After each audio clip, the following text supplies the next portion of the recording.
Have you ever paused long enough to consider how many of our daily habits, things that feel normal, harmless, even Christian, might actually be the very things Scripture warns us about? Not the obvious, dramatic sins that get preached about from pulpits, but the subtle compromises we excuse because they're common, because everyone does them, because they don't seem that serious. Sometimes we aren't losing massive spiritual battles. Sometimes we're quietly losing to small, unchecked habits.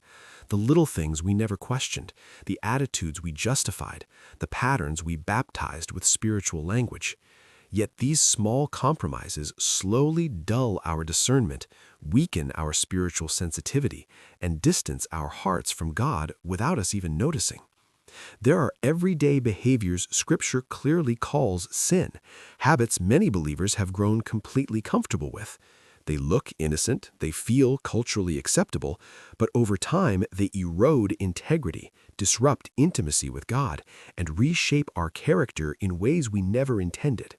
When you begin to confront them honestly, you'll see how the little things shape the direction of your entire walk with God. Holiness in the small things opens the door to breakthrough in the big things. Take gossip. It thrives in Christian spaces because it disguises itself as conversation, concern, or even a prayer request.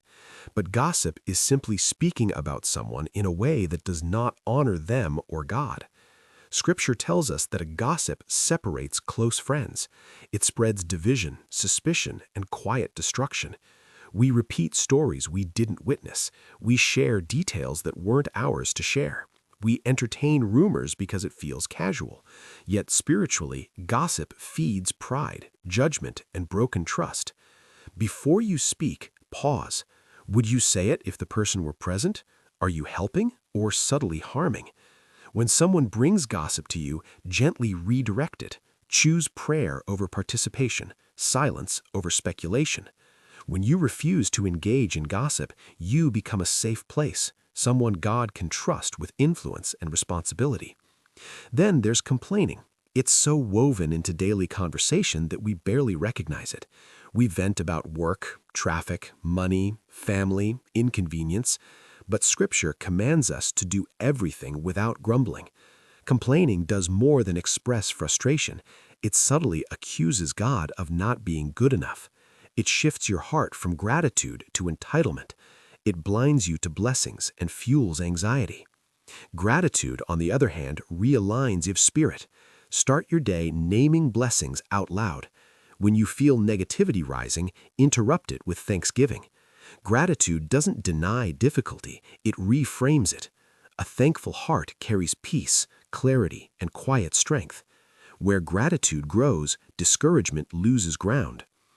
What about white lies? We soften the language, stretching the truth, avoiding conflict, sparing feelings. But dishonesty, no matter how small, erodes integrity. Scripture calls us to speak truthfully. Even minor distortions plant seeds that grow into larger compromises. Lying isn't just a moral issue, it's a spiritual alignment. When truth becomes optional, character becomes unstable. Choose honest simplicity. If the truth is uncomfortable, speak it gently. If you made a mistake, own it. If you don't know, admit it. Integrity builds trust, and trust builds influence. Freedom always follows truth.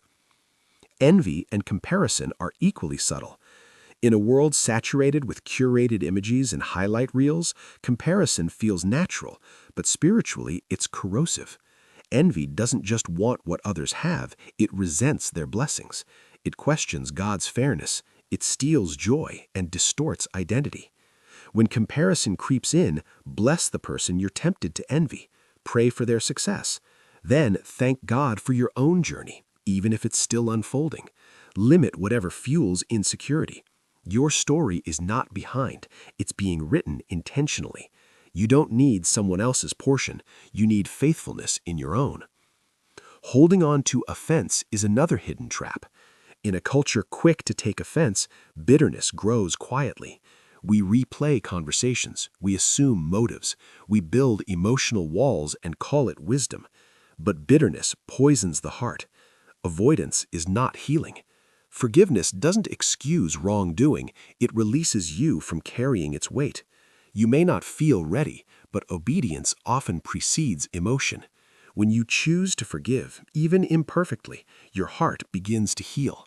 Freedom starts where resentment ends. Neglecting prayer might be the most normalized issue of all. Many believers pray only in crisis, but prayer is not an emergency hotline, it is daily communion. Without it, the soul grows malnourished, discernment weakens, peace thins, strength fades. The enemy doesn't always attack your faith directly. Sometimes he simply distracts you from prayer. Even a few intentional moments throughout the day, morning, midday, evening, restore alignment. Consistency matters more than length. Prayer sustains clarity, courage, and spiritual sensitivity. And then there is sexual sin, perhaps the most culturally normalized compromise. Lust, pornography, emotional entanglements, blurred boundaries, these are often minimized as struggles rather than acknowledged as sin. But Scripture calls us not to manage sexual immorality, but to flee from it. Sexual sin wounds the soul, distorts intimacy, and entangles the heart in secrecy and shame.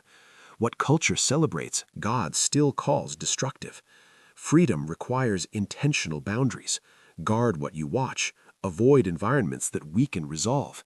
Seek accountability. Replace temptation with truth.